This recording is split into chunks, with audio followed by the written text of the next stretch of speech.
Está no ar A Palavra é Tua, o podcast do Cindy Jorge. Nesta terça-feira vamos falar sobre televisão. E o nosso convidado, aqui na sede do sindicato, nada além e nada menos e nada mais do que o grande Ricardo Azeredo. Seja muito bem-vindo ao podcast A Palavra é Tua e ao sindicato. Ricardo, muito bem-vindo, que bom. Obrigada por ter aceito o nosso convite. Que nada, eu estou muito faceiro. Boa tarde, bom dia, boa noite para todo mundo, sabe lá que hora vai rolar, né? Mas, enfim, em primeiro lugar, essa introdução já me deixou aqui, nossa senhora, estou me achando muito. Mas, enfim, estou muito agradecido pela oportunidade, eu sempre gosto de trocar ideia com os colegas, para falar desse nosso universo, né, que é uma coisa que move a gente desde sempre, uma coisa da qual a gente nunca vai conseguir se desligar, por mais longe que esteja do mercado do trabalho, né? A gente vive isso, tá no nosso DNA e é sempre uma coisa muito gostosa, mesmo que falar dos problemas, né? Mas isso, de certa forma, a gente tratando dos problemas, a gente ajuda as coisas a pelo menos serem melhor compreendidas e quem sabe dali sair alguma ideia para melhorar, né? Então, no que eu puder colaborar com a minha pequenininha experiência aqui, por favor, abusem. Então começa contando, né? Um pouquinho, isso, né? Da tua história, porque a gente te conhece, mas a gente quer que todo mundo que esteja nos acompanhando te conheça também. Então tá, vamos tentar ser bem resumido, coisa que não sou lá muito bom, embora sempre trabalhe em televisão, mas quando se trata da minha própria história. Eu comecei a trabalhar antes mesmo de formado. Quando eu estava na Famecos, eu já trabalhava na Famecos como monitor da cadeira de TV. Na época existia a ProVídeo, que era a produtora de vídeo da PUC, depois veio a ser Vídeo PUC, e que fazia trabalhos externos. Então eu comecei a trabalhar ali como operador, como editor de imagem e câmera para os alunos, sendo aluno também, e também era monitor da cadeira de televisão. Então ali foi minha primeira experiência. Terminado meu estágio lá, me candidatei a um estágio na TVE, que foi meu primeiro emprego, embora estágio, né, em que eu trabalhava como produtor do programa Galpão Crioulo, né, lá com o Glênio Fagundes, saudoso Glênio Fagundes. Lá foi uma experiência maravilhosa. Então, formado em 85, fui trabalhar na TV Guaíba, né? Nós dois passamos por lá também, né? Guaíba ainda ainda Caldas Júnior, mas nos estertores do Império já, na finaleira. Foi na finaleira. Naquele processo em que já estava, né, o grupo estava, né, era uma derrocada, né? A TV que tinha sido um player fortíssimo no mercado, estava muito combalida, né? Mas para mim foi o meu começo, né? Eu me lembro que naquela época, por conta de todas essas circunstâncias de dificuldades financeiras do grupo, a gente não tinha nem salário. A gente ganhava 50, acho que a moeda que era cruzeiro, nem lembro mais, cara.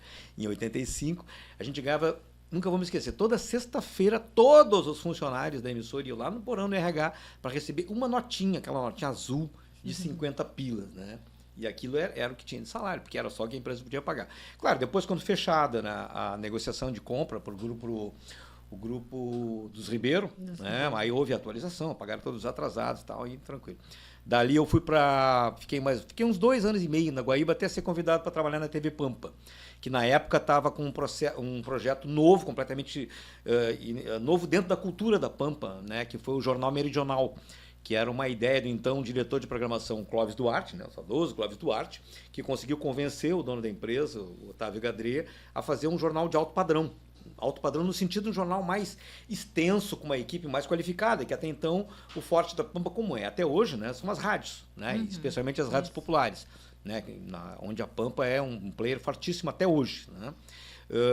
E aí eu fui integrar a equipe do Jornal Meridional, que foi formada era um grupo de elite da RBS que havia sido convocado, saíram todos da RBS para trabalhar lá, era como se fosse, eles eram integrantes principalmente do RBS Documento, que na época corresponderia ao Globo Repórter local da RBS, era um programa especial de reportagens, onde trabalhavam os jornalistas mais experientes. Então esses formaram a coluna vertebral do novo jornal, que tinha 1 hora de duração, lá na TV Pampa, né? Apresentado pelo Flávio Porcelo, pela Cláudia Nock. Tinha um grupo capitaneados pelo Paulo Martim Bianco, né? Que era um jornalista consagradíssimo aqui e tal.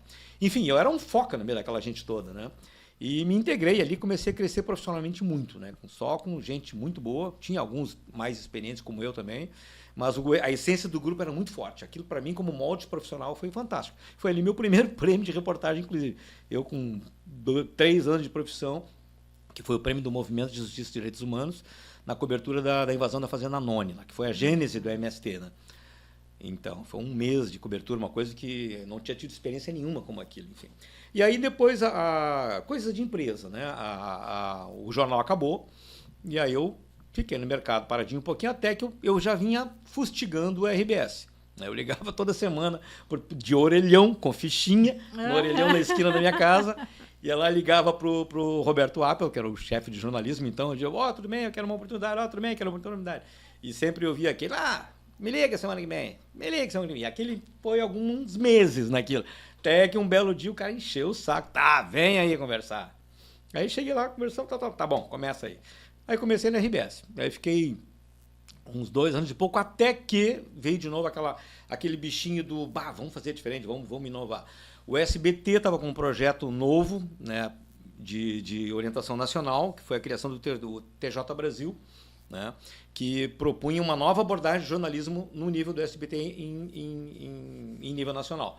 Então, criaram algumas praças que eram uma nova roupagem, criaram um telejornal aos moldes do jornal nacional deles, que era o TJ Brasil, capitaneado pelo Boris Casoy. E aquilo criou um novo modelo. E aí eu fui convidado para trabalhar com uma proposta salarial realmente recusável na época, né? Que era um investimento realmente muito forte na empresa. Ali formou-se um bom grupo de jornalistas, pilotado pelo Flávio Porcel, que na época já não estava mais na RBS. Ele tinha saído da RBS para trabalhar na sucursal da Folha de São Paulo aqui. E então foi convidado para montar essa equipe lá e eu fui trabalhar com ele lá também. E foi uma experiência muito boa. Antes de eu ir para lá, eu conversei com o Roberto Appel, disse, olha, me convidaram assim e tal, né? Não quero fazer leilão, mas eu quero se é possível. Ele disse, olha, não tenho como cobrir. Então, ok, beleza, maravilha, saí numa boa da RBS e fui para lá. Só que são aquelas coisas do mercado, tal como aconteceu na Pampa, aquilo começou, olha, o Silvio Santos já começou, não. 2 anos e pouco depois o projeto começou a naufragar e eu senti que a coisa estava ficando ruim, aí eu fiz contato de novo com a RBS, falei com o Roberto Appel, olha, acho que aqui não vai dar certo mais, eu gostaria de voltar. E voltei. Aí fui trabalhar na RBS. Deixa eu contar uma passagenzinha anterior a isso, né, que é um episódio interessante, porque remete a essas agruras do mercado. Né? Ainda na minha primeira estada na RBS, eu com 6 meses e pouco de casa, bateu o primeiro grande, vultuoso passaralho do grupo, que foi lá por 87, eu acho, em que houve um corte muito grande, foi algo em torno de 30% do departamento. Eliminaram algumas funções, como auxiliar de luz, foram vários cinegrafistas, repórteres. Eu me lembro que entre os repórteres fomos eu, que era o mais novo, né? O Lupe Martins, o André Duda, hoje já falecido, foi trabalhar em Brasília depois, e eu acho que o João Bosco Vaz, se não me engano. Foi depois de 87. Eu saí de lá em 88. Eu saí em 88, o Lupe ainda estava lá, o Bosco também. Então foi acho que foi 89 e 90, por aí. Talvez. Já faz tanto tempo que meu HD está um pouco empoeirado. Mas, enfim, daí eu saí, ok, vambora, tal, fui fazer freelinhas no mercado. Só que 2 meses depois, o próprio Apple me chamou para fazer um freela lá, que era para fazer uma coisa que o comercial tinha vendido, um documentário lá. Aí fiz. Ok, era apenas um freela de uma semaninha e pouco, mas na seguida veio o convite de volta. Não sei se a empresa começou a se recompor depois daquele primeiro expurgo, que foi realmente muito forte, muito traumático. Aí eu voltei a trabalhar. Aí fiquei mais esse período até então que surgiu essa possibilidade no SBT. Aí o esquema do SBT não deu certo, voltei para a RBS, onde aí eu fiquei mais uns 12 anos, na maior parte desses 12 anos trabalhando como no núcleo da Globo, né? Fazendo Jornal Nacional, Fantástico, Globo Repórter, essas coisas. Eu, inclusive, fui o primeiro a fazer um Globo Repórter totalmente produzido aqui, porque até então os Globo Repórteres eram sempre produzidos no máximo no que se chama de mutirão, que era um repórter de cada praça fechando um programa. Né? E a gente fez o primeiro programa inteiramente produzido pela RBS, embora com uma equipe híbrida. Né? Veio um diretor do Globo Repórter, mais um operador, e aí o cinegrafista era nosso, que era o Milton Kogo, o grande Milton Kogo, né?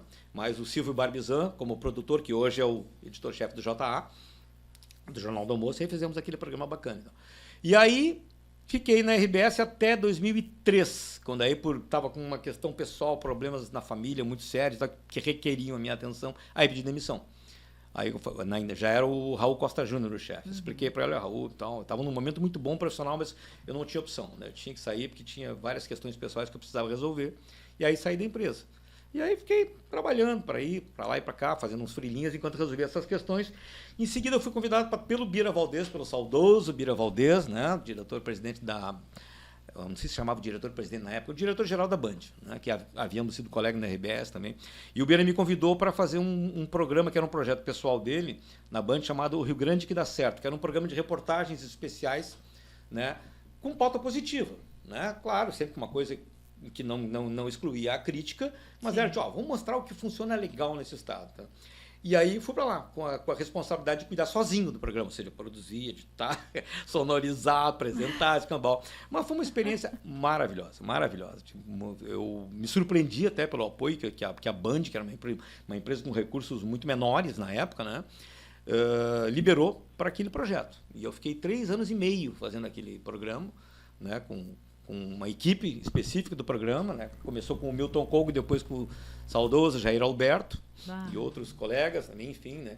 Só esse programa rendeu 15 prêmios de reportagem nesse período, 15, a maioria nacionais, assim. Porque a gente tinha essa liberdade de trabalhar e a gente pegava umas pautas bacanas, né? Não estávamos presos ao factual, mas claro, tudo era sempre contextualizado para não parecer algo naftalina, né?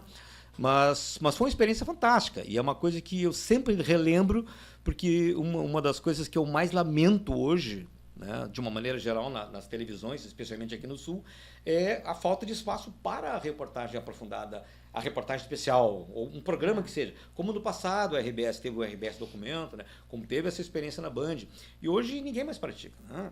São vários fatores que a gente sabe, porque as emissoras que são principalmente as ligadas às redes nacionais, elas dependem do que a rede dita em termos de espaço a ser aproveitado na grade. E o nosso mercado está enxuto também. Exato, não, sem dúvida nenhuma, isso, sem dúvida nenhuma. Né? Então, mudou muito o perfil do mercado em outros tempos. Né? Então, a produção local diminuiu bastante. A Record é uma exceção, porque ela tem uma produção local enorme, né? Embora, claro, por questões estruturais haja alguma dificuldade para dar conta disso tudo. Né? Porque é preciso, são quase 8 horas de programação local. Isso é muito, muito mais do que qualquer outra emissora tem. Mas, enfim, é uma peleia. Mas, só para encerrar, então, esse meu giro pela minha vida, esta é a sua vida, enquanto eu trabalhava como repórter, em outros tempos em que a gente conseguia também se desdobrar em outros empregos, né? A gente era repórter numa emissora, mas eu fui assessor de imprensa em Secretaria de Estado, trabalhei comandando a central de vídeo da Fiergs, tudo isso fazendo paralelo. Né? Eu comandei 3 anos a central de vídeo da Fiergs, apresentando o Bom Dia. Era uma etapa complicada na vida. Eu apresentava o Bom Dia na RBS, você tinha que me acordar às 4h30 da manhã, todo dia fazia o Bom Dia, entrava na reportagem, onde eu ia até mais ou menos no início da tarde, depois ia para a Fiergs, me liberava lá. Nossa, eu dormia muito pouco, né? Mas enfim, era muito prazeroso fazer.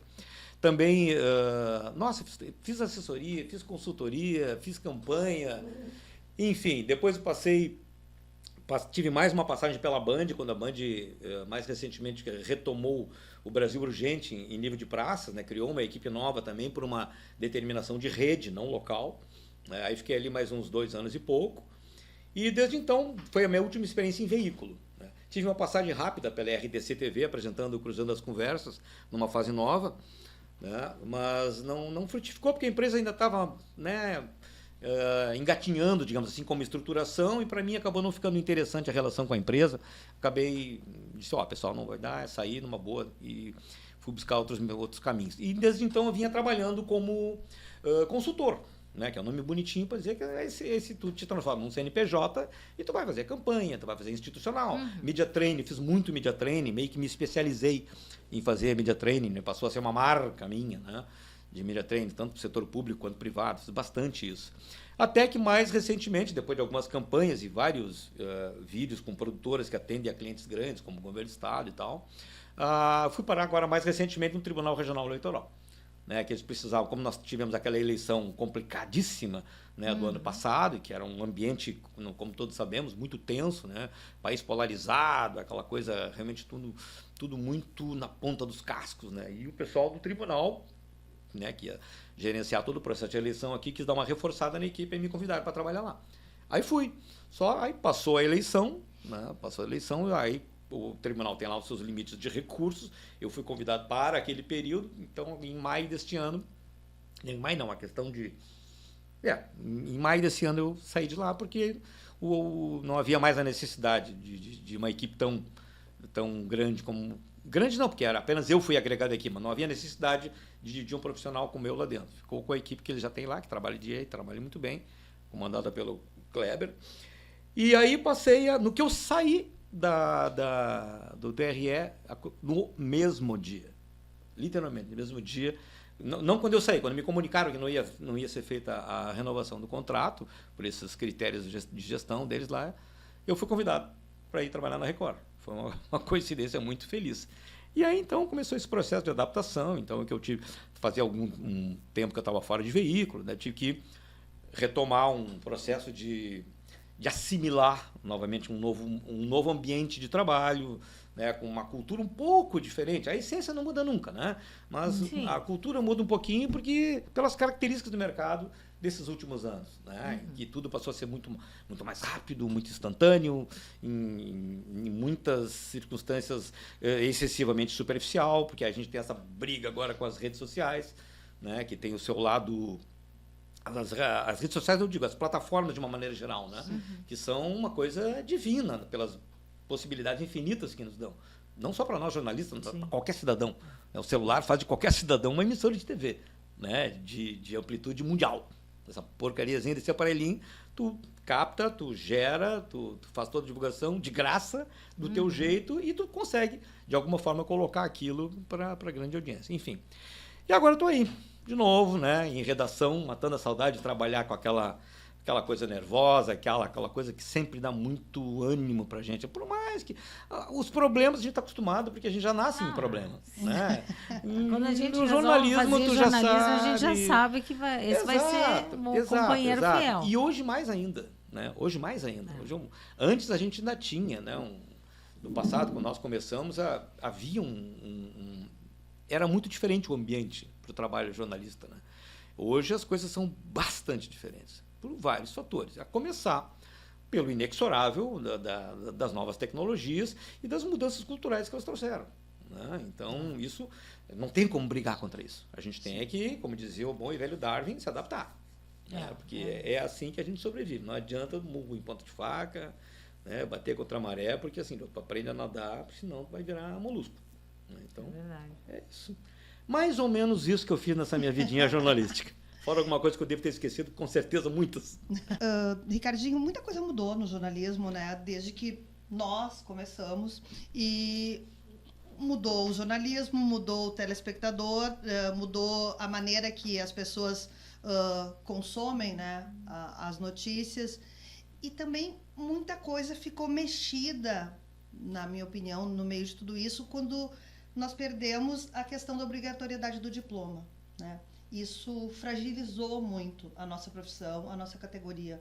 Queria tua opinião sobre isso. Como é que tu sentiu esse movimento no mercado, com pessoas mais jovens entrando no nosso mercado de trabalho, mesmo sem exigência do diploma, e eles lá firmes e fortes nas universidades, mas também os veículos contratando pessoas que não são formadas? Claro. Deixa eu só fazer um adendo, que a gente fala tanto...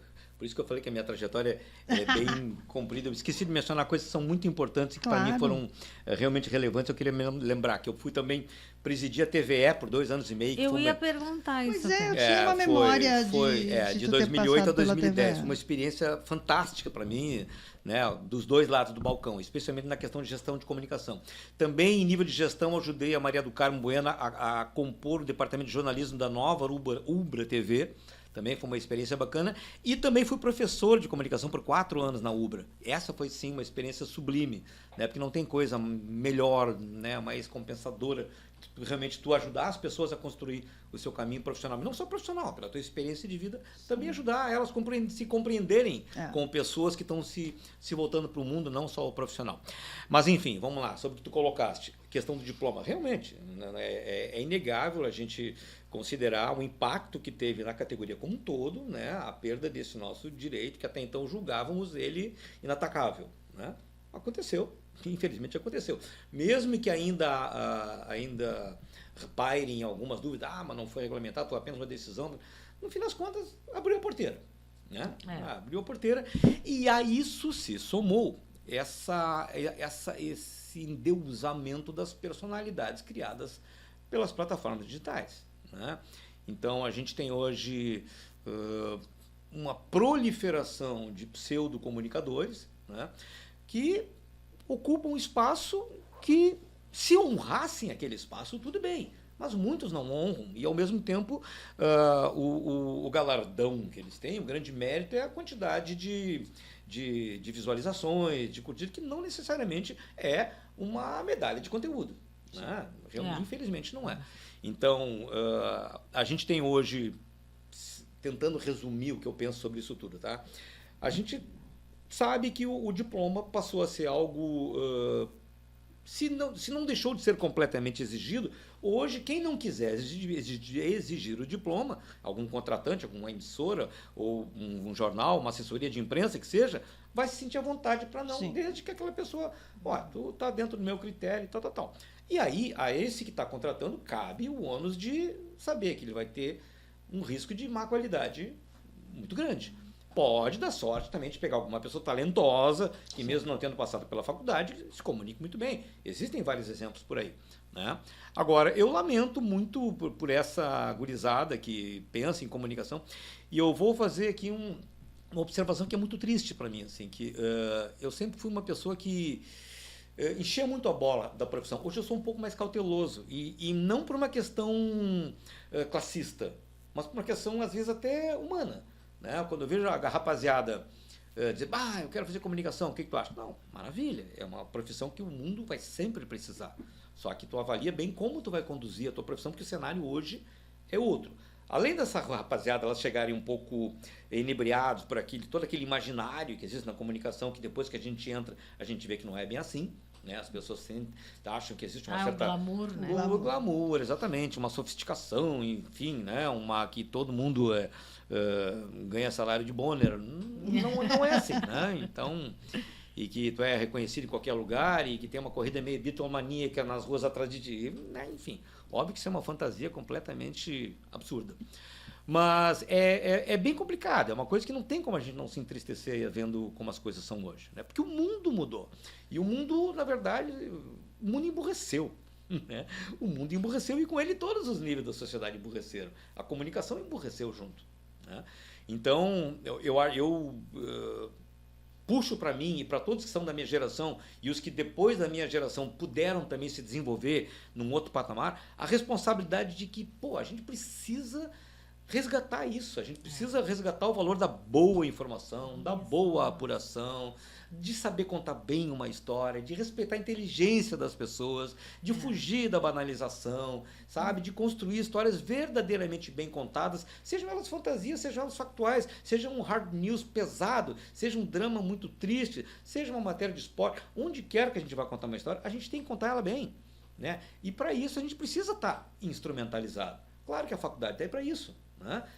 E não só a faculdade, o diploma não nos diz, não, tu está pronto para todo sempre, não. A gente começa a aprender a partir da faculdade. A gente ganha as ferramentas iniciais. Não dá para pensar que já sabe tudo. Não, claro que não, com certeza. Todos nós, quando vamos pensar no nosso começo, logo depois de formado, nossa, eu fico olhando para mim no passado de, meu Deus, eu era ridículo.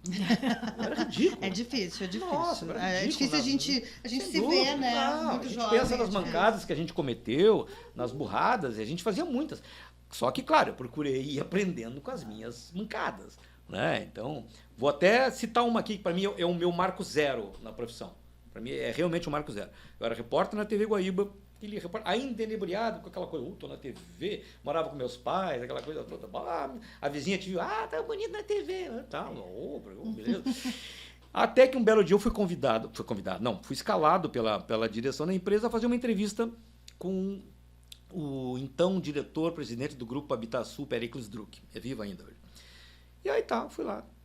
Mas eu já fui com uma série de recomendações. É uma matéria lá importante, que o grupo está com grandes planos, estão lá cheio de ideias novas, vai ser uma mexida forte no mercado. Que bacana. Me senti meio ungido com aquilo. Sabe? Tinha uma aura de matéria especial naquilo que eu não estava acostumado. Né? Fui lá. Cheguei lá, fui bem recebido pela assessoria de marketing dele, está tratada pão de ló. Né? Só eu e o meu cinegrafista e o auxiliar. Aliás, o time, né? Porque naquela época a equipe de TV era uma delegação, né? Eram umas 5, 6 pessoas. Auxiliar, motorista, operador de VT, câmera, enfim. Então, e aí eu entrevistando, né, o diretor da empresa e tal, e sempre com o diretor de marketing, sempre me inflando, tu tá bem, eu tenho te acompanhado. Nunca tinha visto a minha cara na vida, mas tava ali, né? Não, olha, tu Mas é um isso cara... a gente só descobre depois Depois, também. eu vou dizer como eu descobri da pior maneira possível. Então, fui lá entrevistando, e aí, como é que estão os planos para a empresa? Nós estamos projetando um cenário fantástico, a gente vai ser uma reviravolta no mercado. E foi mesmo, mas não como ele estava dizendo. Que nós vamos fazer acontecer e tal. E eu aqui, meio embevecido, muito bem, que tal. E eu só, mesmo que ele tivesse dito algumas coisas que poderiam ficar picando, opa, só um pouquinho, tem alguma coisa errada. Eu nem sequei, não saquei nada. Estava curtindo legal dele, estava me sentindo muito importante fazendo aquela entrevista ali com não tinha, acho que 1 ano de profissão ainda. Eis que, terminada a matéria, muito obrigado, beleza, e aí os dois sempre, né, pra cima de tu vai ser um grande jornalista, tu vai ser um espetáculo, olha, tua performance aqui hoje foi fantástica. Tá. No outro dia, todas as manchetes dos jornais, todas, TV, rádio, jornal, era a quebra do Grupo Habitasul junto com o Banco Sul Brasileiro. A maior derrocada financeira na história do Rio Grande do Sul. Milhares e milhares de pessoas prejudicadas, né, pela perda dos seus recursos investidos no banco. Um horror. Quando eu saí para a rua e vi a manchete dos jornais, aquilo caiu que nem um cofre na minha cabeça, assim, direto. E eu ainda tive que sair para a rua para cobrir aquela coisa toda. Manifestações na frente da sede do banco, que hoje é o Santander, ali na Praça da Alfândega. Um monte de gente, um caos. Eu olhei, e eu vendo os colegas trabalhando, eu digo, meu Deus do céu, aquilo que foi a minha... Muito mais do que cair a ficha. Foi assim, eu levei um chute na cara, te liga, agora aprende, tu é jornalista. Tu não é um abobado segurador de microfone. Tá? A partir dali eu comecei a entender o que é jornalismo.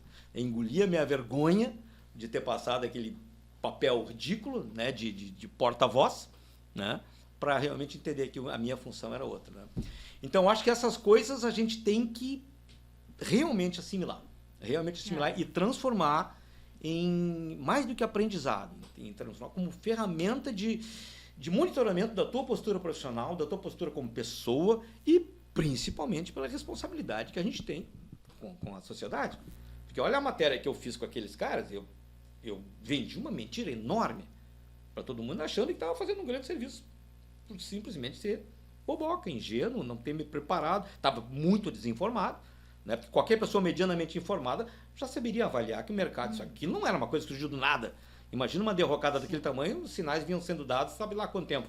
Né? Bastava estar mais informado, coisa que eu não estava. E naquele tempo a gente não tinha também, como tem hoje, pessoas voltadas a produzir aquela matéria que vai atrás da informação, que vai checar a informação e tudo. Então, o repórter naquela época saía com o microfone na mão. Exatamente. E saía para apurar. Claro que, assim, por exemplo, a questão produção. Uma produção é a essência de televisão. Quanto mais um repórter puder sair municiado, com a matéria praticamente encaminhada, melhor. Né? Agora, isso não isenta o repórter de caso não consiga... Certeza, não, tudo bem, mas eu tenho que contar essa história. Então eu vou lá, eu vou apurar o que eu puder e não vou arrumar desculpa. Mas também não me deram uma pauta completa. Ninguém pode dizer isso. Acho que nenhum repórter tem o direito de dizer isso. Ele tem sim o direito de reclamar quando se na produção, por exemplo, mandaram ele para um lugar errado. Mandaram para um endereço errado, causaram um transtorno qualquer, um entrevistado que não tinha nada a ver com o assunto, e aí tu paga um mico de perguntar coisas para uma pessoa que não tem nada a ver com aquilo. Eventualmente pode acontecer. Sim. Agora, da pauta ser, digamos, inconsistente, e ela pode ser inconsistente não por intenção de quem produziu, mas porque as informações são ainda superficiais, mas é preciso ir porque o factual impõe, aí o repórter tem que chegar lá e ele vai ter que fazer acontecer. Entendeu? Então, isso me fez lembrar até o que aconteceu recentemente, com o Eduardo Marques, que está começando, né, como repórter, e ele chegou na pauta e as pessoas que tinham marcado de estar lá não estavam. Mas como ele ia ver, era um buraco, era uma situação ali na rua e tudo, ele já catou alguém que estava passando, que morava ali, mora aqui, claro, e tal, e tal. Exato. E ele fez.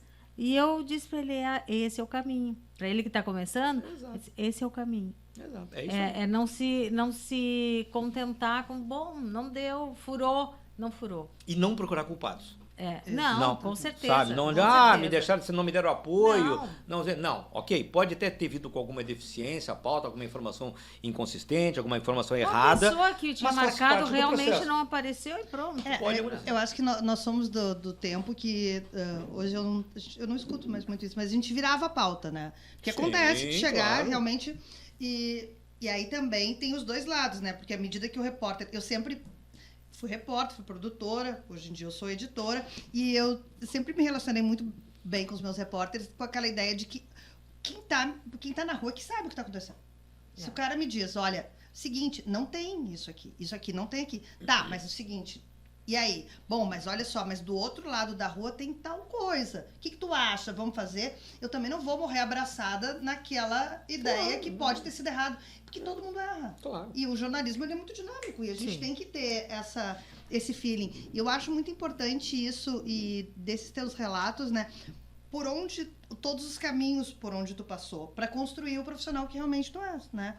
E às vezes eu acho que o que é importante, os jovens, tu já foi professor universitário, né? O pessoal que está começando na profissão é ter esse entendimento, que às vezes eles entram com essa ideia de que televisão é glamurosa, né? Tu dá autógrafo, tu ganha bem, e aí eles já querem começar com o microfone na mão. Mas tem muita coisa que a gente precisa fazer antes.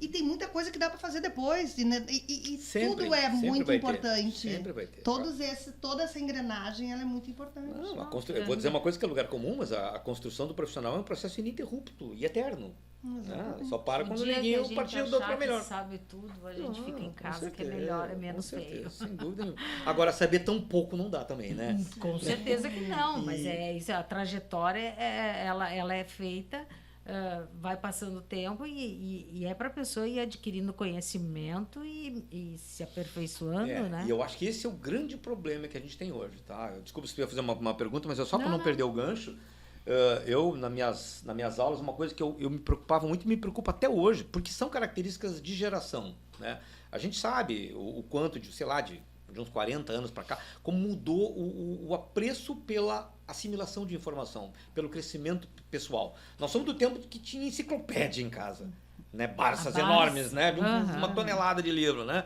Hoje em dia, esse tipo de conhecimento não tem mais interesse. Ninguém mais tem prazer dos jovens, né, em folhear uma coisa. Deixa eu ler isso aqui, deixa eu ler bem. Entrar num assunto que não tem a ver com o factual, que não tem a ver com uma coisa mais superficial, que é a essência do dia de hoje. Vou dizer de novo, um lugar comum, mas infelizmente é isso. A gente tem, com as redes sociais, com o advento de todas essas maravilhas, essas dádivas tecnológicas que a gente tem, eu costumo dizer que isso é um baita num paradoxo, talvez o maior de todos. Porque a gente tem na mão aqui uma biblioteca mundial, a Biblioteca de Alexandria está nas tuas mãos. Só que a gente ignora solenemente isso, né? Falando no pensar de hoje, né? Então, as pessoas têm toda a possibilidade de ter todo o conhecimento do mundo, literalmente todo o conhecimento do mundo, na mão. Mas o que elas fazem hoje? Elas vão para a superficialidade, para o apelo fácil, da diversão tranquila, e também essa coisa do hedonismo, do exibicionismo, de fazer, né, de usar as redes sociais para se pavonear e fazer piadinha. É uma imbecilização, eu sou obrigado a usar um termo desses, né? E geral. E isso afeta também os que vão ser profissionais. Sim. Por isso que na faculdade, o que eu fazia com eles? Eu inventei uma coisinha. No início de cada aula, eu dava aula à noite, geralmente eram uns 3 horas e pouco de aula, eu perdia 20 minutos, perdia 20 minutos aplicando uma prova, que eu chamava de teste de conhecimentos gerais e atualidades. Então eu distribuía para todos eles, antes do conteúdo daquela aula. Eu dava TL1, dava rádio, dava projetos especiais, mas em todas elas eu fazia isso, em todas as aulas, não era uma vez por mês. Teste de conhecimentos gerais e atualidades, eram umas 20 perguntas, tipo assim, quem escreveu 100 anos de solidão? O que é um acelerador de partículas? O que são as placas tectônicas? Onde fica a Armênia? Qual é a capital do Azerbaijão? Sabe? Coisa assim, de uma maneira de conhecimento geral mesmo, né? E as primeiras perguntas, a gente geralmente colocava assuntos que remetiam às manchetes do dia, para ver se a galera pelo menos dava uma passada, ou nos portais, ou nos jornais, ou coisa já minha. Bom, o resultado era catastrófico, eram coisas assim, tipo, eu perguntava, quem escreveu O Tempo e o Vento? Aí as respostas, eram coisas assim que tu ficava envergonhado. Daí na aula seguinte, o que eu fazia? Eu entregava a prova e recolhia. Na aula seguinte, depois de eu ter feito correções. Eu fazia, pessoal, agora vamos ver o que vocês disseram. E aí eu relia todas as respostas dele. Não atribuía a quem disse, né, para não criar constrangimento. Mas cada vez que eu lia a pergunta e a resposta, olha o que vocês responderam. Eles riam e aí começava aquela risada, começava a se transformar num constrangimento. Pois é, pessoal. Pois é. E aí o que eu notei a partir do segundo mês, mais ou menos? Que as perguntas relacionadas aos factuais começaram a melhorar. Sabe? Eles começaram pelo menos a se ligar na manchete do dia, né? Entender um pouco mais o que está acontecendo, quem era o personagem da política ou de outra área que estava em evidência por determinado assunto de relevância, né? Então, o que eu quero dizer com isso é que, assim, se a gente não estimular o apreço pelo conhecimento de verdade, não digo que a pessoa vai estudar física quântica, tá? Mas que tem que entender de história, tem que entender de arte, tem que entender de geografia, sabe? Não vou precisar disso. Vai sempre. Ainda mais para uma hora que vai. Quem é da imprensa é generalista. Entendeu? Mesmo que tu trabalhe no esporte, por exemplo. Um dia tu vai precisar dar uma abordagem diferente, uma matéria especial, tu vai precisar ter esse ferramental, esse instrumento pessoal de criatividade, de desenvolver uma boa narrativa, de sair do lugar comum, de não usar aqueles chavões, aquelas coisas feitinhas, tal. Porque a mesmice, ela tá aí. Né? Sim, então o problema todo é tu ficar acima da média. E um dia tu pode estar voltando de uma cobertura de um jogo de futebol e acontecer um acidente, um factual que não tem nada a ver com o esporte. E tu seja obrigado a cobrir. Tem que ter algum tipo de informação, né? Tá vendo? Um dos exemplos clássicos, por exemplo, que tudo pode acontecer. A Cristina Ranzolin, quando ela era repórter, era do esporte. Exatamente. Estava voltando de uma cobertura do esporte quando ela topou com aquela tragédia da Marquise da Arapuã, que diz a avó. Ela foi a primeira repórter a chegar ali porque estava perto. Exatamente. Ela e o cinegrafista Beto Tormes. E ela teve que dar aquela primeira cobertura, teve que superar aquele primeiro momento de impacto de alguém não está acostumado com aquele tipo de cobertura. E era uma coisa horrorosa aquilo ali, né? Enfim, então as coisas sempre podem acontecer de uma hora para outra, então aqui não adianta tu tá pensando, não, meu universo é esse, não tem essa. Não. De uma hora para outra, tudo muda nesse nosso campo. Tudo muda. Sabe, e aí tu vai mostrar o que tu é. Tu estava falando nesse negócio do conhecimento, né, e a internet possibilitando, e fez eu lembrar, né, que todos os dias a gente chegava na redação e tinha todos os jornais. Sim. Todos os jornais. E a gente tinha que olhar por um. Sim, né? E era uma coisa assim que hoje, até porque o jornal físico ele está mais escasso, né? Mas mesmo assim eles estão disponíveis ali. Exatamente. E a gente não olha. Quer dizer, a gente olha porque a gente tem porque a gente é da antiga. Né? Mas eu acho que falta um pouco isso, né? Que eu sinto, eu tenho uma filha de 18 anos e que sempre acabou sendo, não efetivamente estimulada, mas acabou vivendo, né? É diferente também de a gente fazer algumas comparações dentro de casa, porque sempre vê que o noticiário está ali ligado, que né, acaba tendo um pouco mais de informação. Mas eu vejo amigos dela, ou amigos do meu filho de 14 anos, que eles não assistem, eles não se envolvem com esse tipo de informação. E quando querem saber alguma informação, eles não vão lá no portal do jornal, eles vão na rede social. Exato. E é aí que a gente perde, né? É aí Exato. Que se perde. E só que ele tem 14 anos, mas ela que tem 18, é a idade que o pessoal está entrando na faculdade, poderia estar entrando num curso de comunicação, consequentemente daqui a pouco entrando numa redação, e eles levam esse mau hábito, na minha opinião. Exatamente. E muitos estagiários que eu convivi ao longo desses anos, pelos vários veículos por onde eu já passei, desde que eu senti assim, esse advento, onde esse aparelhinho deixou só de fazer ligações, eles pararam de ouvir rádio. Eles vão de casa para o local de trabalho, ouvindo, né, uma plataforma, um streaming musical, alguma coisa, e eles chegam sem informação nos seus locais de trabalho. Exato. E isso é muito triste. Com certeza. Não é só isso. Com certeza, né? Não é só isso. Esse aparelhinho também fez com que as pessoas parassem, por incrível que pareça, porque ele é um telefone. Sim. Elas parassem de se falar. Porque hoje tu não liga para uma fonte, ou tu não liga para um case para combinar ou para perguntar. Né? É tudo no WhatsApp. Já checar tudo ali na hora. É o WhatsApp. É o WhatsApp. E isso, eu acho, afasta muito, né? Não traz o aprofundamento, deixa tudo muito superficial, né? E tem tantos efeitos colaterais disso, em que pese todos os benefícios que tem, que poderia ter muito mais. Sim. Por exemplo, a própria linguagem, a própria gramática está sendo prejudicada terrivelmente. E jornalista não pode permitir que isso aconteça, né? Assassinada, né? Porque a linguagem de rede social é aquilo, é uma linguagem telegráfica, é de abreviaturas e símbolos, né? Outro dia eu vi alguém fez uma colocação era um meme até, eu acho que, mas é a verdade. Nós voltamos a fazer hieroglifos nas cabeças, na parede das cavernas. Isso. Que a gente fica trocando emoji, né, aquelas coisas, símbolozinho, tu não escreve mais. Tu manda figurinhas. Que era o que o Homem das Cavernas fazia, desenhando cavalinho, ursinho, bicho que atacava, enfim, né? Aquelas bonequinhos tipo de pauzinho de fósforo. Então, e isso tudo prejudica a própria cognição, né, dessa galera, né? Não sou neurocientista nem pedagogo, mas a operação da comunicação via celular, dessa forma telegráfica, excessivamente abreviada e principalmente rápida, não, tá bom assim, né? Te afasta do reflexo do aprofundamento, da necessidade de saber mais, né? E te aproxima muito daquela coisa, tanto faz, tá bom assim, beleza, se não der azar. Tá? Isso gera um sentimento de descomprometimento que eu acho que, para quem faz comunicação, é um pecado mortal. Exatamente. É um pecado mortal, porque vai refletir no conteúdo, vai refletir no trabalho final de apuração, seja ela qual tenha sido, né? Então, por isso que hoje é fundamental a gente pegar os jovens, se nós estamos numa redação, tá? Se aquela redação tem a felicidade de ter gente mais cascuda, como nós, né?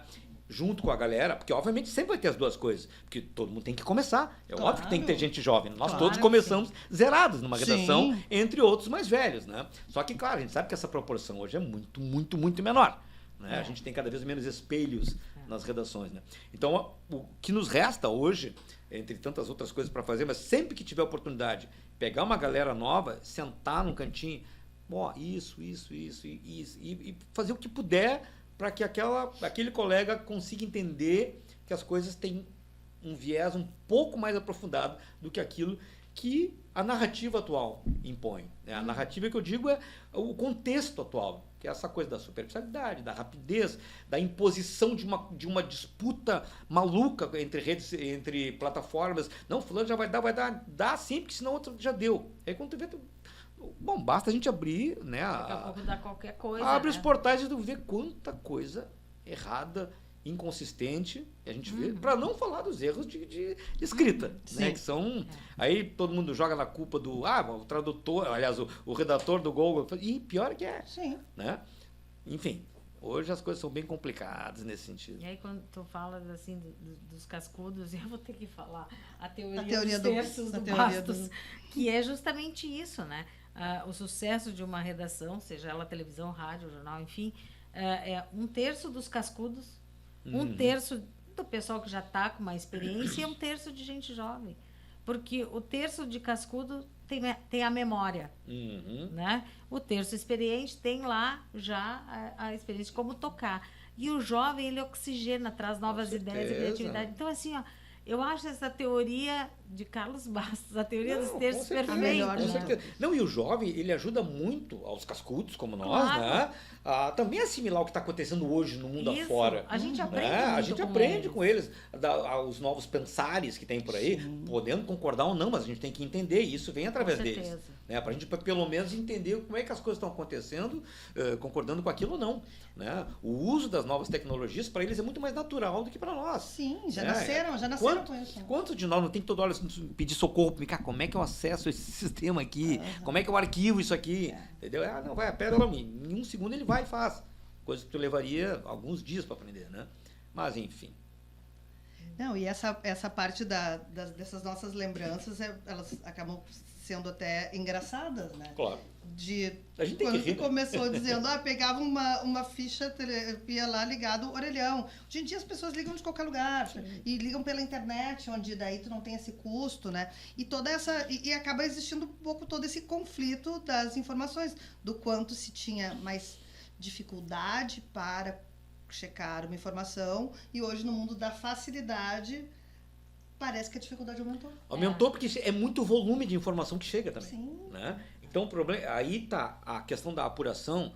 Ela não é só a questão de tu tem uma pauta e tu vai ter que levantar as informações. Tu tem que lidar com tudo aquilo que já chegou e depurar o que presta e o que não presta. Exatamente. Tamanhas são a quantidade de fontes que são fidedignas, outras são fontes que são consolidadas, são veículos de comunicação, são assessorias, mas aí tem um portal, tem um blog, no fulano, ciclano, e tem muita coisa que tem uma aparência de credibilidade, porque tem X mil visualizações, mas, no entanto, não tem aqui aquela consistência que tu realmente precisa. Às vezes não só não tem consistência, como tem até maldade no meio. Sim. Porque às vezes na busca por visualização, na busca por uma amplitude maior, para tentar comercializar mais espaço total, lança-se, né, se trabalha de forma irresponsável em algumas fontes também, para justamente ganhar alguma relevância. Não ganha, né, porque acaba criando mais problemas. Só que a gente tem, no veículo de comunicação, que a gente tem que depurar a informação, ou pelo menos a forma como vamos atrás dela, esse é um processo fundamental, que é o de saber separar o joio do trigo, entender, isso aqui não está fechando isso aqui, não faz sentido isso, né? Então as pessoas têm que ter esse reflexo de, essa coisa eu me preocupo muito. Tipo, pensou se isso faz sentido? Não, mas daqui, não sei o que, não, pensa um pouquinho. Pois é, tal, né? E acho que é a relevância, a relevância, é a função social, é uma questão ética de saber aquilo que vale a pena ser noticiado, aquilo é importante ser noticiado, que reflexo eu vou ter de quem está recebendo, do receptor dessa informação, se vai fazer uma diferença na vida dele, porque se é uma informação pela informação que vai fazer diferença nenhuma, a gente tem que questionar se ela vale. Com certeza. Né? É o que eu sempre disse para minha alunada e sempre digo para a gurizada mais nova quando eu tenho a oportunidade para falar. Tudo que a gente faz muda a vida das pessoas para o bem e para o mal. Sim. Né? A gente nunca sabe o mal que a gente pode fazer para uma pessoa, até às vezes sem querer, mas a gente tem que ter muito cuidado, porque a gente nunca sabe se a gente vai colocar no ar uma informação envolvendo uma determinada pessoa que tu entrevistou ou que vai ser citada, e que tu tem pouca informação sobre ela, tu não sabe o que está acontecendo por trás na vida daquela pessoa. Não sabe se ela não está na beira do abismo por uma questão pessoal qualquer, né? E que ela só falta um empurrãozinho. E daqui a pouco a gente e aí tu vai lá e expõe aquela pessoa, era só o que ela precisava para fazer uma bobagem. Né? Eu acho que a gente tem que, nessas situações, né, a gente não tem que ter vergonha de dizer que não sabe. Claro que não. A gente não tem que ter vergonha de perguntar, né? Independente da idade, mas principalmente quando a gente é mais jovem, a gente tem mais vergonha, né? Porque daí eu vou perguntar pro Ricardo, mas eu recebi isso, tu acha que é? Não tem que perguntar, a gente tem que sempre perguntar. Tem que ter cara de pau. Tem que ter cara de pau, tem que perguntar e tem que desconfiar, né? Sempre.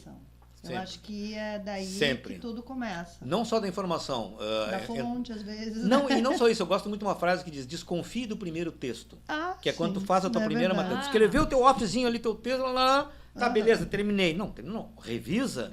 E lê de novo, e relê de novo, entendeu? Isso é muito, muito importante. A gente faz isso quando está escrevendo alguma matéria simples ou alguma coisa, mas até mesmo um texto, estou escrevendo uma cartinha, escreve mais cartinha, um bilhetinho. Uma missiva. No WhatsApp, um textão no WhatsApp. Se a gente vai ler de novo, não tem uma única vez que a gente não mude alguma coisa. Claro, óbvio que muda. Ou para corrigir ou para melhorar. Exatamente. Exato, é para melhorar. Às vezes até não tá, a construção tá correta, a ortografia, a gramática tá correta, mas a gente, mas aqui eu podia explicar diferente. Exatamente, podia dar um clima melhor, fecha melhor se eu trocasse a informação, puxar para cima e botar isso aqui para baixo, inverter. Mais explicado, claro, exatamente, dá mais ritmo, dúvida. Dá mais encanto, exato, né? Então, tem que desconfiar e, claro, não precisa ficar em cima do texto ficando horas, não. Faz uma avaliação, tá, beleza, é isso aqui, deu. Eu não vou ficar pirando o resto do dia. Né, pra claro, exatamente, né? Deu. Tudo é muito mas aí é o traquejo do dia a dia. Tu pratica isso no dia a dia, tu não vai precisar de muito tempo para dar uma calibrada no teu texto e fazer uma pequena alteração. Agora tá ok, então bora, dispara. Falando em texto, Ricardo, eu tenho um pensamento sempre, isso é uma coisa que ainda vou fazer um mestrado sobre isso, que são as linguagens dentro da televisão, já que nosso tema é televisão. São as linguagens, que é assim, conforme o público que tu percebes naquele jornal, digamos assim, tu tens uma linguagem para aquele público, né? Sim. E eu queria que tu falasse um pouco mais sobre essa importância da linguagem dentro da televisão. Eu gosto muito também de lembrar o seguinte, vou dizer novamente um chavão da nossa profissão, mas não pode subestimar a inteligência das pessoas. Sim. Né? O telespectador não é burro. Claro, a gente sabe que em determinado programa, digamos, ele tem uma linha mais popular, É claro que a linguagem vai ter que ser um pouco menos rebuscada. Não quer dizer que um telejornal de horário nobre tem que ser uma coisa barroca, parnasiana, cheia de rococó e prolegômenos. Não. O que importa é, primeiro, a qualidade da informação que está ali. Começa por aí, depois tu vai ver como é que tu vai escrever ou como tu vai narrar. Tá? Mas eu tenho tudo que eu preciso, como, onde, porquê, tem relevância, é isso aí, cheguei a um ponto, cheguei a uma conclusão sobre isso, ou pelo menos encaminhei de forma que as pessoas possam refletir sobre aquilo, beleza, vou comunicar aquilo como? Com a linguagem adequada ao meu público, mas sempre respeitando e nunca partindo dessa premissa que durante muitos anos, e eu acho que até em boa parte, em algum momento ainda tem gente que pensa assim, não, o povão é burro, não adianta explicar. Isso é um dos maiores pecados que a gente pode cometer. Embora, obviamente, tenha que ter o bom senso de não exagerar na dose, fazer uma coisa excessivamente erudita, né, para uma plateia que não vai conseguir entender e tu não vai comunicar. Então, tu coloca de uma maneira, eu entendo assim, tu tem que colocar de uma maneira clara, bem escrita, não pode jamais banalizar o assunto. Não adianta que ninguém vai entender mesmo. Não, vão entender sim. As pessoas sempre entendem mais do que a gente pensa que elas podem entender. Até porque hoje elas têm muito mais acesso à informação. Vou dar um exemplo assim que parece uma coisa muito específica, mas não. Eu sempre digo para os repórteres que vocês têm que entender de armamento. A gente lida com questão de polícia todo santo dia. Vocês têm que saber o que é um M16, o que é uma K-47, o que é uma Sig Sauer, o que é uma Colt, o que é uma Glock. Por quê? A gurizada que joga videogame já nesses últimos 10, 15 anos, os games são todos envolvendo combate. E os games são todos instrumentalizados com ilustrações de armas que são aquilo que existe de verdade. Então, toda gurizada que joga, seja lá qual for o game, ela tem um menu de armamentos ali, em que ela sabe que armamento é, que cadência de tiro que tem, que impacto que tá, lá. Então, aquilo não dá para pensar que as pessoas não sabem, porque as pessoas sabem sim. Ainda mais nesses últimos, sei lá quantos anos, em que o noticiário policial ganhou muito mais relevância. Isso passou a ser uma informação que tu não pode sonegar. Então, tu não pode chamar canhão de bazuca, misturar espingarda com bacamarte, ou então com aqueles adjetivos bobocas que o pessoal costumava usar muito. Uma arma que foi usada pelos americanos na Guerra do Golfo. Isso é ridículo. Então, é uma metralhadora que pode fazer um estrago tal. Sim. Entendeu? Então, fechando esse exemplo, esse tipo de informação a gente tem que ter. Outra coisa que eu insisto com a galera também, dentro desse universo de cobertura policial, as pessoas têm que entender o que são patentes. Tem que saber identificar um capitão, um sargento, um soldado, até porque tu tem que buscar a fonte certa.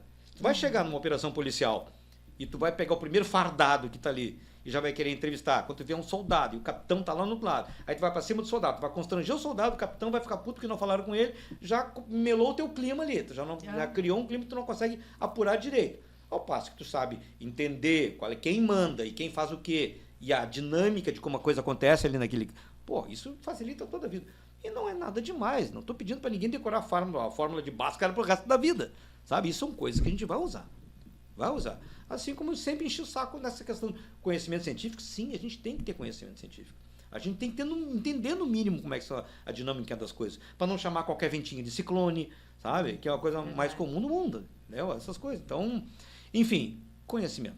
Isso faz parte daquelas dicas que a gente aprende, né, lá quando começa, que a informação realmente, aquela que alguém tem que carimbar, tem que estar na boca do entrevistado. Sem dúvida. Tu não pode botar... Não, tu pode encaminhar. Pode encaminhar, não pode dar encaminhar, claro, pode encaminhar. Tem que deixar... Mas de maneira também que tu não passe recibo de abobada, responde pra mim. Né? Tu tem que saber o que tu vai perguntar. Exatamente. Né? Entendeu? Tu pode não ter que fazer uma descrição absurdamente técnica daquilo ali, aí é uma pessoa que vai fazer. E aí também, se a pessoa tem aquele conhecimento, mas tu tem que ter a capacidade de saber se tá certo. De saber caminho, discernir, né? não, o cara falou, ele falou, então deve estar certo. Não pode ser assim. Então tu tem que saber. Também, às vezes ele tá chutando e tem. Não, isso é o PhD lá da física, então tá, não vai estar falando coisa ruim, né? E a gente entrega isso em casa para as pessoas. Então a gente não pode cometer esse erro, né? É uma responsabilidade muito Nossa, grande. com certeza. E as mudanças, Ricardo, desde de quando tu começasse em televisão, claro que a gente, obviamente que a tecnologia é uma grande mudança, mas algumas mudanças, digamos, de formato, de linha editorial, o que se percebe daquele tempo onde tu começasse para agora? O que eu mais sinto falta é da da cultura geral, nos materiais de uma maneira geral, porque é tudo muito superficial. É tudo de uma maneira geral, claro, não posso generalizar tanto assim, né? Porque a gente tem. Quem busca conteúdo encontra, tá? Mas de uma maneira geral, as coisas mudaram muito, porque existe uma presunção de que a programação de televisão ela tem que nivelar por baixo. Né? E isso é um grande pecado. Eu me lembro de uma. Não tem a ver com jornalismo, mas tem a ver com comunicação. Quando eu era piá, lá pré-adolescente, a gente fazia parte da programação da Globo, né? Por exemplo, aos finais de semana existia um programa chamado Concertos para a Juventude, que eu assistia sempre, eu adoro música clássica. Né? E aquilo era um programa da família. Tu consegue imaginar hoje uma televisão aberta, passando em horário que não seja na madrugada, um concerto de 20 minutos? Não. E jovens assistindo? Jovens no família. sofá com a família. Não, e família. Família reunida, sem que cada um esteja num canto. Hoje em dia está cada um num celular. E a programação segue isso. Então, eu estou dando apenas esse exemplo porque é tipo assim, a cultura, de uma maneira geral, ela está muito esquecida. É a informação rápida, é a informação de apelo imediato, né, de apelo dramático imediato, enfim, aquela coisa consumida de forma muito pasteurizada. E hoje a gente tem a concentração dos conteúdos, em tese, mais densos, estão onde? Naquelas emissoras chamadas as educativas, culturais e tal, porque o meio comercial ele se voltou para esse novo perfil de público que vem se formando por trocentos fatores, mas enfim, transformações da sociedade, em que a coisa é muito rápida, a coisa tem que ser muito pasteurizada, de fácil digestão, né? de compreensão mínima, né? No sentido de que é preciso passar adiante outra informação, é preciso continuar e não tem tempo para isso, não tem tempo para aquilo. A gente tem uma diminuição de conteúdo local, que eu acho que isso é uma coisa bem complicada, né? Porque quanto menos conteúdo local, menos identidade. Não digo identidade cultural, não é uma questão bairrista, mas é uma questão de tu fortalecer a sociedade em cima de bom conhecimento, né? Então, isso é um grande problema. As transformações são muitas, mas essencialmente, a que mais me incomoda, eu volto a tocar na questão da formação pessoal, que é as novas gerações, não só dos profissionais de jornalismo, mas de uma maneira geral. As pessoas como um todo são cada vez menos interessadas em consumir conhecimento, por mais que elas tenham acesso como nunca na história do planeta existiu. Né? E de graça. A qualquer momento, tá onde tu quiseres. Está na palma da mão, literalmente. Na palma da mão, onde tu estiveres. Tá, tem sinal, claro. Mas tu não vai estar no fundo do Taimbezinho, mas se tu está em qualquer lugar acima, tu já consegue. Então basta tu querer, tu julgar que aquilo é importante, que aquilo é interessante. E não tu ficar o dia inteiro vendo dancinha no TikTok, essas coisinhas. Não vou entrar aqui no mérito do que o Trump diz que o TikTok é uma maneira dos chineses captarem o teu, né? Enfim, vai lá. Mas nem vou entrar nisso. Mas o fato é que a gente tem uma sobrecarga absurda de informação desimportante, que não faz nada, não acrescenta em nada para o crescimento pessoal das pessoas, no sentido do que realmente interessa, que é a densidade do seu conhecimento. Ninguém tem que ser intelectual, mas as pessoas têm que ter uma construção do pensamento em bases minimamente sólidas, para poder refletir, para poder tomar decisão, para poder ajudar os outros a tomar decisão, para poder ajudar a sua família, seus filhos, seus amigos a pensarem. Não que tu vá catequizar ninguém, mas quanto mais a pessoa pode contribuir com uma postura legal em termos de conhecimento, aquilo tende de uma certa forma, contaminar o teu entorno no bom sentido, né? Tu ajuda as pessoas né? A gente gosta de estar numa boa conversa. Quando a gente está hoje, quem preza uma boa conversa, quem preza um assunto que evolui legal, não fica muito tempo num grupo onde a coisa é superficial. Também, não quer dizer que tu tem que estar sempre chateando as pessoas, vamos para um papo cabeça. Não é isso, né? Mas é diferente. Tu não te solta quando tu está sentindo a resposta. Sim. Quando tem né, aquela retroatividade, as pessoas, a reciprocidade, né? E a pessoa acrescenta e tu ganha com aquilo que a pessoa está dizendo. Eu acho que isso se reflete para tudo, na maneira como tu desenvolve a tua profissão, seja ela qual for, e principalmente naquelas profissões que tem muito a ver com a maneira como as pessoas conduzem suas vidas, como é o caso da nossa, né? Então, essas novas gerações que estão chegando, né, não quero incorrer dizendo aquele papo, só os velhos que entendem, não é, mas eu me debato muito com o fato de que a gente tem toda a possibilidade, quem dera nós tivéssemos lá atrás a possibilidade que você tem hoje, né, de gerenciar conhecimento, de operar sistemas que nos permitam levar a informação mais longe e tal, mas isso hoje é uma coisa que ainda está muito aquém do que poderia ser. Isso é uma coisa que me incomoda. Eu acho que esse é o grande problema hoje. Né? As pessoas não se preocuparem em serem melhores do que são em termos de densidade cultural, de capacidade de articular o pensamento, de analisar as coisas, sem ter que aceitar fórmulas prontas, sem ter que engolir doutrinações, seja de que espectro for, no sentido, ó, deixa que pensem por mim, eu só reverbero aquilo ali, tá de bom tamanho, me enquadro naquela tribo, me enquadro naquela, e no entanto tu não tem trânsito na vida como um todo. Porque tu vai estar sempre recluso a um determinado ambiente naquele onde tu assumiu que tu te encaixa melhor. Tá bom assim para mim, então tá, tu vai ter que saber que tu vai ser sempre naquele patamar. Só que o problema é quando isso, só para encerrar, isso tá na cabeça de quem precisa fazer a cabeça dos demais. Fazer a cabeça no sentido de que é transportar informação, que é o nosso trabalho.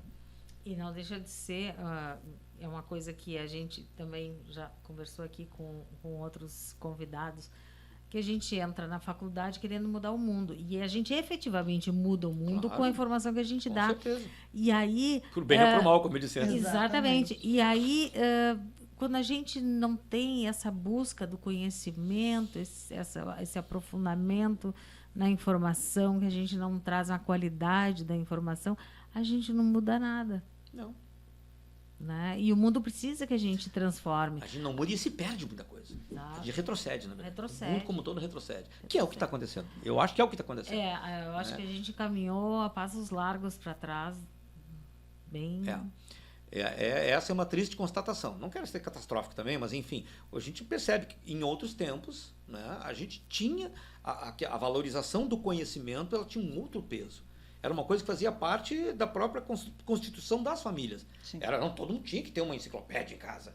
Todo mundo tinha que, a Barça, Delta La Russe, Delta Júnior, eu tive todas essas. Meus pais sempre tiveram. Né? Enfim, eu até hoje tenho uma britânica completa em casa. Olha só. Mas, por coincidência, que a minha esposa, no passado, ela foi gerente de vendas da britânica aqui, coisa que hoje não existe mais mesmo, né? Então, enfim, daí a gente sobrou aquele sarcófago enorme de edições maravilhosas ali. Aquilo ali é uma coisa... Nossa, como é bom folhear aquilo. Eu ia dizer, né? Como é bom a gente pegar... eu não adianta, eu gosto de pegar o livro, né? Eu gosto de pegar o jornal na mão, não tem... Tem que ter o bloquinho, né? Tem que ter o bloquinho. Assim, essa questão do bloquinho, tu sabe que tu me lembrasse uma coisa que eu tenho notado já há bastante tempo? Sabe uma coisa que me acontece muito, não só agora, mas nas redações que eu já passei mais recentemente, é a galera... Tem uma caneta aí?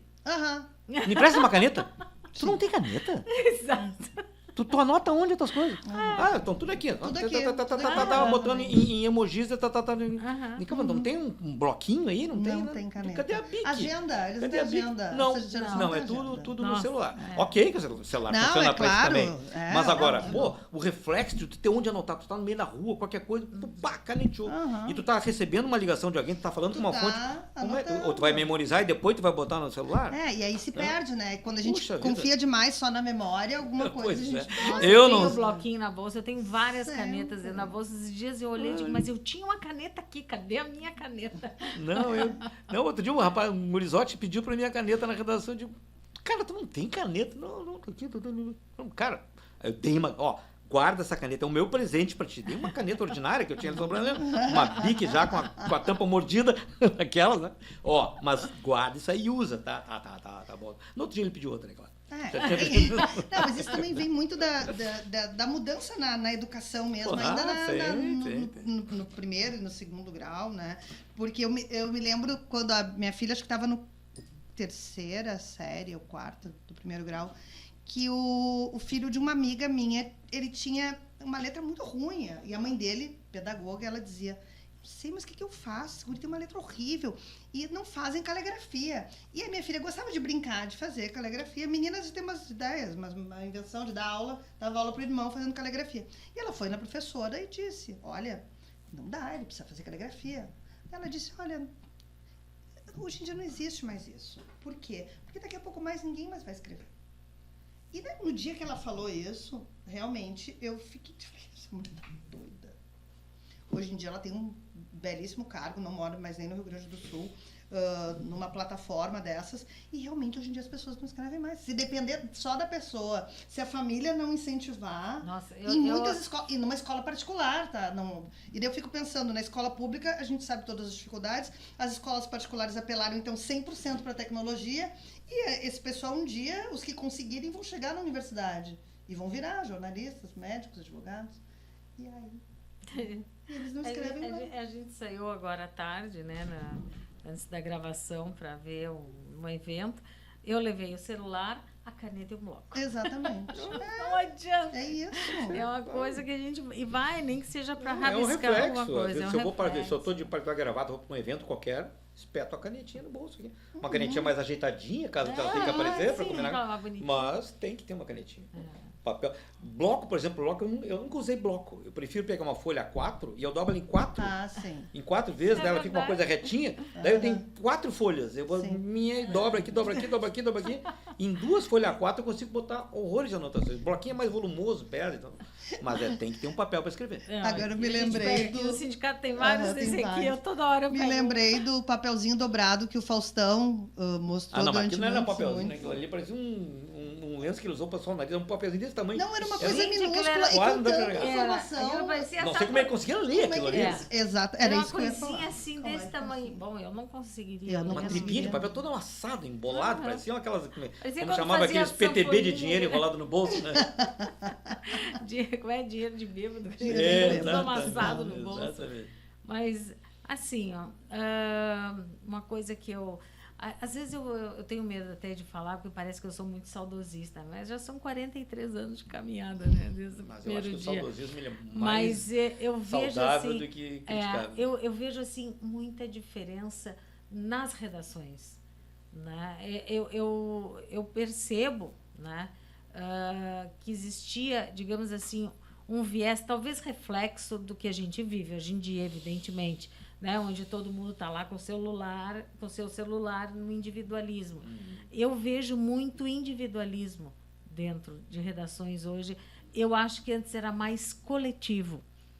Era mais colaborativo, mais coletivo. Tipo assim, não consegui fechar isso aqui. Não, pode deixar que eu te ajudo aqui. Não, tá precisando, eu treinei meu, tu tá precisando. Não vejo isso. Talvez reflexo do momento que a gente vive, onde cada um olha para o seu celular. Mas é uma coisa que seria interessante, né?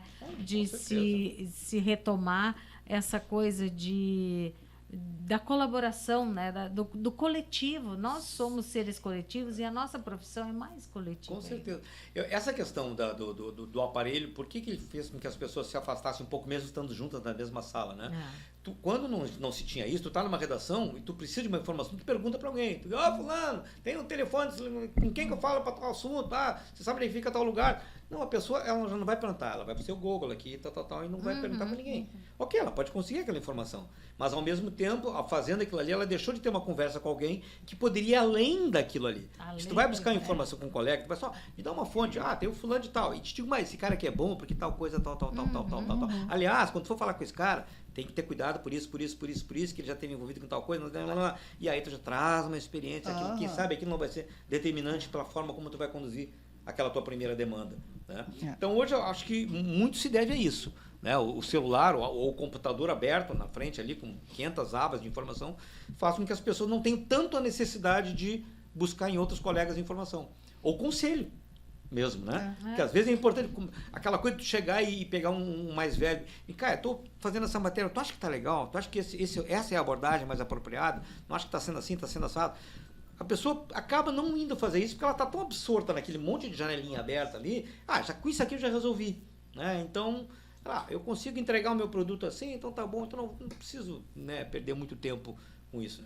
Então, essa falta de interatividade, embora todo mundo no mesmo lugar, né, eu acho que é uma coisa realmente que prejudica, né, esse clima, esse ambiente que em outros tempos era favorecido porque o contato humano era muito mais intenso. Bom, Ricardinho, para finalizar esse nosso papo, que tá bom demais, uma dica, o pessoal que está começando agora, o que não pode faltar para quem tem vontade de seguir carreira no jornalismo? Vou bater de novo na mesma tecla. Conhecimento. Valorizar a construção pessoal no sentido de ter a sua cultura geral bem alimentada. Ninguém, volto a dizer, ninguém tem que ser intelectual, mas não pode menosprezar o bom conhecimento. E quando eu digo o bom conhecimento, não é só saber a manchete do dia. Tem que ter um conteúdo, um conhecimento razoável de história, de geografia, de conhecimentos gerais, de arte, que é muito importante isso. A arte em todo sentido, das plásticas, a música, ao cinema, ao teatro, à literatura, principalmente, que é de onde vem a boa escrita, né? Lê, tem que ler. Pode ser Dostoiévski, pode ser Paulo Coelho, não importa. Leia, construa texto, a narrativa, que a tua forma de escrever sai dos textos que a gente lê. Então, buscar a boa informação, não depender apenas da internet para isso, né? Claro, pode buscar, sabendo buscar na internet, vai encontrar tudo isso, mas tem que ter esse impulso de querer o saber. O saber. Não é o estar por dentro, é o saber. Saber processar conhecimento e saber fazer com que aquilo seja uma ferramenta de crescimento pessoal e também de instrumentalizar o seu fazer, o ofício de jornalista, que é contar bem uma história. E contar bem uma história não é só encher de firulas, não é deixar aquilo bem empacotadinho, é botar densidade. Densidade, não é fazer matéria papo cabeça, mas densidade, informações que tragam um diferencial, né? Que não seja aquele lugar comum, aquele festival de frases feitas, né? Que a gente está careca de saber. Essencialmente é isso. Se a pessoa está bem em termos de conhecimento, o resto tudo ela faz sozinha. Muito obrigada. Muito obrigada. Eu que agradeço, estava ótimo o papo. Obrigada.